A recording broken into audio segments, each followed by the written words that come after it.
As a man now, don't run around with your wife. You drink 4 bottles of Fanta every day. Reduce it. It's going to tell on your body. Watch your weight. Don't get bigger than what you want to get. You know, like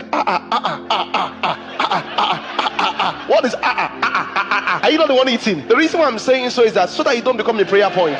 Once you don't watch what you eat, we'll soon start praying for you. When last did you check your blood pressure? When last did you check your BMI? Some of you are younger, you don't care. The problem you do with your health will be in the days after. Some of you, your health goals will be to reduce sugar. You drink 4 bottles of Fanta every day. The body is like a vehicle. The fuel you put inside determines how it will behave. So if you put bad food into your body will misbehave because it's bad fuel that is inside. Don't let your engine knock.